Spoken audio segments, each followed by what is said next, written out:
வணக்கம் தலைவா, அனைவருக்கும் இனிய வணக்கம். இன்னைக்கு நம்ம இந்த ஒரு வீடியோல எதை பற்றி பார்க்க போறோம் அப்படின்னு பாத்தீங்கன்னா, தமிழகத்துல நகைக்கடன் தள்ளுபடி முதல்வர் விஜய் அவர்கள் எப்பொழுது இந்த அறிவிப்பை வெளியிட போறாரு, சோ இதை பற்றி தான் இந்த ஒரு வீடியோல பார்க்கலாம். சோ நகைக்கடன் தள்ளுபடி பெறுவதற்குண்டான 5 முக்கியமான நிபந்தனைகளை முதல்வர் விஜய் அவர்கள் வெளியிட்டிருக்காரு. சோ என்னன்றதை பற்றி தான் இந்த வீடியோல நம்ம பார்க்க இருக்குங்க. இந்த காணொலியானது தமிழகத்துல வறுமை கோட்டிற்கு கீழ் உள்ள மக்களுக்காக வழங்கப்பட உள்ள நகை கடன் தள்ளுபடி குறித்த முக்கிய தகவல்களை பகிர்ந்து கொள்கிறது. 5 சவரன் அல்லது 40 கிராமிற்கு மிகாமல் கடன் வைத்திருப்பவர்களுக்கு மட்டுமே இந்த சலுகை பொருந்தும். இதில் விளக்கப்பட்டுள்ளது. குறிப்பாக 12 பொதுத்துறை வங்கிகள்ல உள்ள கடன் பெற்றவர்கள் மற்றும் முறையான ரேஷன் அட்டை ஆதார் எண்களை வழங்கியவர்களுக்கு மட்டுமே இதற்கு தகுதியுடையவர்கள் என தெரிவிக்கப்பட்டுள்ளது. அரசு ஊழியர்கள், கூட்டுறவு சங்க பணியாளர்கள் மற்றும் போலி நகைகளை அடமானம் வைத்தவர்களுக்கு இந்த தள்ளுபடி பொருந்தாது என்பதும் தெளிவாக குறிப்பிடப்பட்டுள்ளது. தமிழக முகவரிகளை கொண்ட குடும்ப அட்டை வைத்திருப்பவர்களுக்கு, இலங்கை தமிழர் மற்றும் மறுவாழ் முகாம்களை வசிப்பவர்களுக்கும் இந்த சலுகை முன்னுரிமை அடிப்படையில் வழங்கப்படும். கடன்களை முழுமையாக தள்ளுபடி செய்வதற்கான அதிகாரப்பூர்வ நடவடிக்கைகள் இந்த மாத இறுதிக்குள் முடிவடையும் என்று இந்த ஆதாரம் உங்களுக்கு விளக்குகிறது. இதை பற்றின ஒரு தகவலை வீடியோக்குள்ள பார்க்கலாம். சோ நகைக்கடன் தள்ளுபடி பெற முழுமையான முக்கியமான நிபந்தனைகள். சோ அந்த 3 முக்கியமான நிபந்தனைகள் என்ன அப்படின்னு பாத்தீங்கன்னா, முதல்ல நகையுடைய எடை 40 கிராமுக்குள் மட்டுமே இருத்தல் வேண்டும்.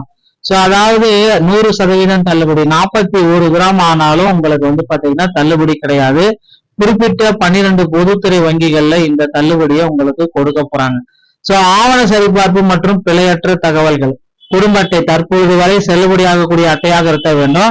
முகவரி கட்டணம் தமிழ்நாட்டில் இருக்கணும். ஆந்திரா, கேரளா, தெலுங்கானா, புதுச்சேரி முகவர்கள் நிராகரிக்கப்படுவர். கடன் பெற்றவரின் ஆதார் எண் சரியாக வழங்கப்பட்டிருத்தல் அவசியம். சோ அதிகபட்ச அளவு அப்படின்னு நம்ம பாக்குறப்ப 40 கிராம்ங்க. சோ 39 கிராம், 40 கிராம், 38 கிராம் இருந்தா கூட தள்ளுபடி கிடைக்கும். ஆனா 41 கிராம் போனா முற்றிலும் உங்களுக்கு நிராகரிக்கப்படும். சோ ஆவணங்கள் சரியாக பொருந்த வேண்டும் அப்படின்னா ஆதார் எண், ரேஷன் அட்டை எண், தமிழ்நாடு ரேஷன் கார்டுடைய முகவரி, இதுல ஏதாவது ஒண்ணு உங்களுக்கு மாறி இருந்தா கூட உங்களுக்கு நகைக்கடன் தள்ளுபடி கிடைக்காது. சோ கூட்டுறவு சங்கங்களில் பணியாற்றும் ஊழியர்கள் மற்றும் அவர்தம் உறுப்பினர்களுக்கு இந்த தள்ளுபடி கிடையாது. கூட்டுறவு நிர்வாக குழு உறுப்பினர்கள் மற்றும் அவர்கள் குடும்பத்தினருக்கு தள்ளுபடி கிடையாது. அனைத்து தரப்பு அரசு ஊழியர்களுக்கும் இந்த தள்ளுபடி கிடையாது.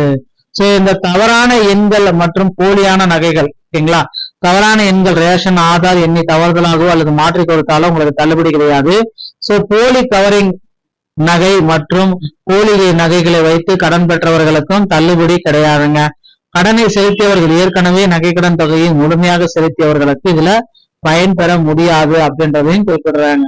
சோ தகுதி ஒப்பீடு அப்படின்னா யாருக்கு இந்த நகைக்கடன் தள்ளுபடி கிடைக்கும் அப்படின்றது பாத்தீங்கன்னா, தகுதியானவர்கள், வறுமை கோட்டிற்கு கீழே தற்பொழுது வகை செல்லுபடியாகும் குடும்ப அட்டை உள்ளவர்கள், இலங்கை வாழ் தமிழர்கள், குடும்ப ஓய்வூதியர்கள் அனைவருக்குமே இதுல சிறப்பு தகுதியுடையவர்கள்.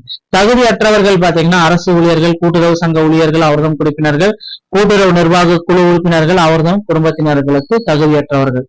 சிறப்பு தகுதியுடையவர்கள் மறுவாழ் முகாம்களில் வசிக்கும் இலங்கை தமிழர்கள், அரசின் ஓய்வூதிய குடும்ப ஓய்வூதியர்களுக்கு இந்த தள்ளுபடி கிடைக்கும்.